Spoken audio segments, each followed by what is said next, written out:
جو وفاقی وزیر خود سے یہ دعویٰ کر رہا ہو کہ میں اخلاقیات کا علمبردار ہوں ہی نہیں، معیار پہ پورا کس طرح اترتا ہے؟ جس خط میں اس نے لکھا، تو مجھے خدشہ ہے کہ میں مختلف دماغی امراض کا شکار نہ ہو جاؤں۔ ہمارے حکمرانوں میں وہ مادہ ہی نہیں ہے کہ وہ غلطی کو تسلیم کر سکیں۔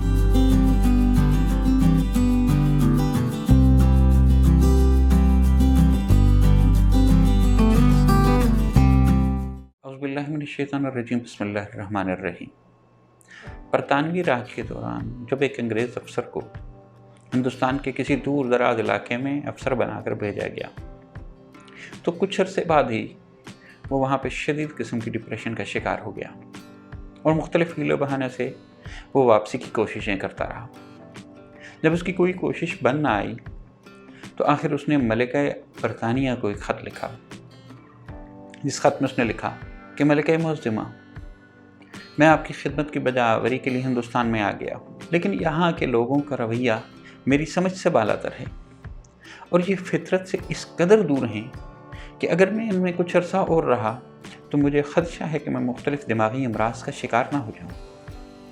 اس نے اس بات کی وضاحت کرتے ہوئے لکھا کہ ان لوگوں کو ان کی غلطی پہ جس قدر ڈانٹ بھی لیا جائے، جس قدر دبایا جائے، ان پہ جس قدر غصہ کیا جائے، یہ آگے سے مسکراتے رہتے ہیں، یہ شرمندہ تک نہیں ہوتے۔ کیا شرمندہ نہ ہونا انسان کی فطرت کے منافی ہے؟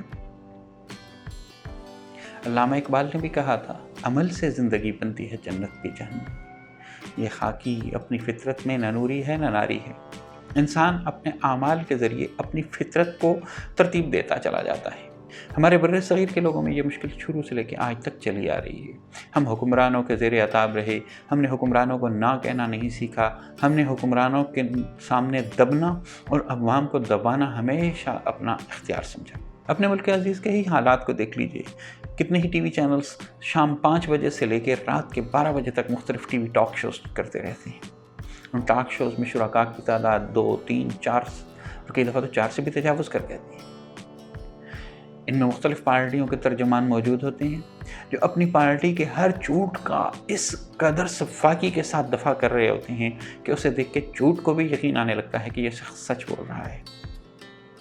ان میں سے کبھی کسی شخص نے اس کے سامنے اگر اس کی پارٹی کے لیڈر کا پرانا بیان چلا دیا جائے تو اس نے اس بات پر بھی کبھی معذرت کا اظہار بھی نہیں کیا، بلکہ وہ یہ ہمیشہ بتاتے ہیں کہ اگر آپ کو یہ ہمارے اندر خامی نظر آ رہی ہے تو آپ دوسری پارٹی کے دوسرے لوگوں کی خامیوں کو نظر انداز کیوں کر رہے ہیں؟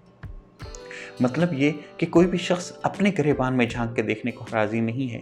ہمیں اپنی خوبی دکھانے کے لیے اتنا تردد کرنا پڑتا ہے کہ ہمارے پاس خوبی نہ ہونے کی وجہ سے ہمیں دوسرے کی خامیوں کو سامنے لانے کی ضرورت پیش آتی ہے۔ ہم لوگ اس قدر بے بس ہیں کہ ہماری اشرافیہ کو اپنی کامیابیاں دکھانے کے لیے اسے اپنا تقابل دوسروں کے ساتھ کرنا پڑتا ہے۔ ہمارا حکمران طبقہ مہنگائی کے لیے دلیل کے طور پر پچھلی حکومتوں کی مہنگائی کا رونا روکے پر دکھاتا ہے۔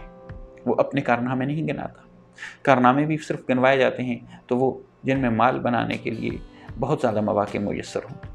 ہمارا کوئی بھی حکمران عوام کو یہ نہیں بتاتا کہ یہ تمام پروجیکٹس آپ کے پیسے سے لگائے گئے ہیں، یہ آپ کا پیسہ تھا جو ان پروجیکٹس پہ لگا اور انہی پروجیکٹس کی بدولت ہمارے محلات میں اضافہ ہوتا گیا، ہماری جائیدادیں پوری دنیا میں پھیلتی چلی گئیں۔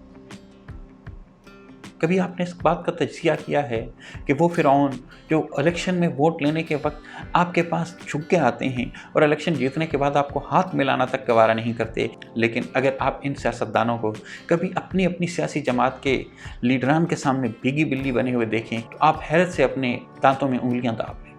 حکمرانوں کی حد تک تو یہ کہہ سکتے ہیں کہ وہ ان کے سیاسی لیڈرز ہوتے ہیں اور لیڈرز کی تقلید کرنا ایک ورکر کا بنیادی فرض ہے۔ آپ ان حکمرانوں کے بچوں کے سامنے بھی ان کے چال چلن دیکھیں تو حیرت سے آپ کی سٹی گم ہو جائے گی کہ یہ وہی لوگ ہیں جو باہر نکل کر حکومتی عہدوں پہ فائز افسران کو اس قدر تحقیر کے ساتھ بلاتے ہیں جس طریقے سے ان کے ذاتی ملازم ہوں۔ فرق کہاں پہ ہے؟ مسئلہ کہاں پہ ہے؟ مسئلہ یہ ہے کہ ہم میں سچ بات کہنے کی توفیق نہیں، اور سچ بات کہنے کی توفیق سے بھی بڑھ کر ہم میں اپنے گریبان میں جھانکنے کی ہمت ہی نہیں۔ ہم میں سے کوئی بھی یہ نہیں کہہ سکتا کہ اپنی سیاسی جماعت کے لیڈر کو وہ یہ بات باور کرا سکے کہ جناب جب آپ اپنا موقف اس تیزی سے بدلتے ہیں تو ہمیں لوگوں کے درمیان آپ کے موقف کی تائید کرتے ہوئے شرم آتی ہے۔ ہمیں ہمارے ٹی وی اینکرز جن کے سامنے آپ بٹھا کر ہمیں اپنی دفاع کے لیے بھیجتے ہیں وہ ہمیں آپ ہی کے الفاظ ہمارے سامنے رکھتے ہیں تو ہمارے پاس کہنے کو کچھ نہیں ہوتا۔ بلکہ یہ وہاں پہ بھی بلند و باغ دعوے کرتے ہیں اور ٹی وی ٹاک شوز کے اندر گالم گلوچ کر کے اپنی بات دلیل سے منوانے کی بجائے اپنی بات زور اور زبردستی سے منوانے کی کوشش کرتے ہیں۔ آپ انہیں کبھی کسی سوال کا جواب دیتے ہوئے نہیں دیکھیں گے، کبھی با اصول گفتگو کرتے ہوئے نہیں دیکھیں گے، کبھی با مقصد بحث کرتے ہوئے نہیں دیکھیں گے، بلکہ دوسرے کے اوپر کیچڑ اچھال کر الزام تراشی کر کے اور دوسرے کو نیچا دکھا کر اپنی بات کو حق ثابت کرنے کی کوشش کریں گے۔ حتیٰ کہ آپ سینٹ الیکشن کے دوران ہی دیکھ لیجئے کہ دونوں جماعتوں کے اراکین نے اپنے اپنی پارٹی لیڈران کے سامنے باقاعدہ حلف اٹھائے، لیکن وہ سینٹ کا الیکشن ہو یا سینٹ چیئرمین کا الیکشن، دونوں الیکشنز کے اندر ہارس ٹریڈنگ پھر بھی ہوئی۔ اب آپ مجھے خود سے بتائیے کہ اس حلف کا کیا کیا جائے، اس ٹکٹ کا کیا کیا جائے، اس پارٹی وفاداری کا کیا کیا جائے جو تھوڑے سے مال اور دولت کے لیے بک جائے۔ ناظرین کرام، ہمارے حکمرانوں میں وہ مادہ ہی نہیں ہے کہ وہ غلطی کو تسلیم کر سکیں، اور انہیں اس بات کا مجرم قرار ہرگز نہیں دیا جا سکتا۔ ان کے یہ رویے بگاڑنے والے ہم خود ہیں۔ ہم ان پہ الزام لگا سکتے ہیں، ہم ان پہ اعتراض کر کے خوش ہوتے ہیں، لیکن ہم نے اپنی اصلاح کرنے کی کوشش بھی کبھی نہیں کی۔ وہ ایک انگریز حکمران تو بہت ہی زیادہ حساس طبیعت کا تھا، وہ یہاں سے واپس چلا گیا، لیکن آپ نے کیا انگریز ڈپٹی کمشنرز کے بارے میں نہیں سنا، جن کے بچے جب یہاں سے واپس برطانیہ میں جاتے تھے اور وہاں پہ جا کے وہ ان کا عہدہ ایک ڈپٹی کمشنر کے بچوں کے برابر رہتا تھا، اور جب انہیں کسی قسم کا کوئی پروٹوکول نہیں ملتا تھا تو وہ ہندوستان کو یاد کر کے آہیں بھرتے تھے، اور ان میں سے بعض بچے نفسیاتی مریض بن گئے تھے، کیونکہ یہاں پر تو ریلوے اسٹیشن پہ ریل گاڑی بھی ان کی اجازت کے بغیر نہیں چلتی تھی، بھلے ٹائم اوپر نیچے ہوتا رہے۔ حکمرانوں کی عادتیں خود سے نہیں بگڑتی، انہیں بگاڑنے والے ہم ہوتے ہیں۔ کیا ہم نے کبھی ان کا احتساب خود سے بھی کیا ہے؟ ہمارا احتساب بھی ان کے ہمارے دروازے پر آ جانے تک ختم ہو جاتا ہے۔ ہمارا غصہ اور ہماری نفرت ان کے ہمارے پاس ووٹ مانگنے آنے سے دور ہو جاتی ہے۔ ہم نے ان سے کبھی احتساب کرنے کی نہ سوچا ہے نہ کبھی پوچھا ہے۔ اور ہمارے ادارے، ان کے کیا کہنے کہ ٹی وی ٹاک شو میں ایک ملک کی بہت بڑی پارٹی کے سینئر ممبر نے عمران خان صاحب پہ اعتراض کرتے ہوئے کہا کہ ہم نے تو کبھی بھی اخلاقیات کا دعویٰ بھی نہیں کیا۔ عمران خان صاحب نے سینٹ چیئرمین کے الیکشن کے دوران ہارس ٹریڈنگ کیسے کی؟ اور وہ صاحب کچھ عرصہ پہلے تک قومی اسمبلی کے ممبر نہیں، وفاقی وزیر بھی تھے۔ جو وفاقی وزیر خود سے یہ دعویٰ کر رہا ہو کہ میں اخلاقیات کا لمبردار ہوں ہی نہیں، وہ 62-63 کی آئینی شک میں معیار پہ پورا کس طرح اترتا ہے؟ ہمارے ادارے بھی آنکھیں بند کر کے دیکھتے ہیں۔ ہمارے ادارے آنکھیں بند کیوں نہ کریں؟ کیونکہ نوکری کے دوران کسی کی وفاداری بعد از سروس ان کی کامیابی کی گارنٹی بن جاتی ہے۔ اور دوسری بات کہ انہیں یہ عہدے ملتے ہی اس چاکری کی بنیاد پہ ہیں، نہ کہ قابلیت کی بنیاد پر۔ اللہ ماشاء اللہ، قابلیت پاکستان میں کسی عہدے کی قابلیت کی شرط ہی نہیں۔